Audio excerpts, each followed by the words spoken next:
Network marketing ఈ రోజు ఎందుకు బెస్ట్ అని అంటే అందులో ప్యాసివ్ ఇన్కమ్ ఉంటుంది. What is that? Passive income, active income is different. Active income అంటే ఎక్కడైనా మనం జాబ్కి వెళ్తే నెల కాగానే మనకి పని చేస్తే జీతం వస్తుంది కదా, అది యాక్టివ్ ఇన్కమ్. ప్యాసివ్ ఇన్కమ్ అంటే మనం పని చేయకుండా కూడా డబ్బులు వచ్చి పడడం అనేది ప్యాసివ్ ఇన్కమ్. మన నెట్వర్క్ మార్కెటింగ్ లో అతి పెద్ద మంచి సోర్స్ మనకు ఉంది ప్యాసివ్ ఇన్కమ్.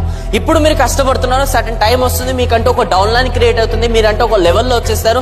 దాని తర్వాత బై గాడ్ గ్రేస్ ఇలా జరగకూడదు, మీకు ఏదైనా జరగడానికి జరిగింది అనుకోండి, దాని తర్వాత you have a 100% chances scope to your next generation. Yes or no? ఇప్పుడు మనం ఎల్ఐసి పాలసీ తీసుకున్నా కూడా ఏదైతే ఉంటుందో వాళ్ళు మన 1 year మనం పే చేయగలుగుతారు వాళ్ళు మన దగ్గర మనకి ఏదైనా అయినా. కానీ network marketing they will pay for life long. ఎందుకు? ఎందుకంటే నీ కింద డౌన్ లైన్ అనేది ఆ పని చేస్తూనే ఉంటుంది, and next it's going to your family to also. Yes or no? So that's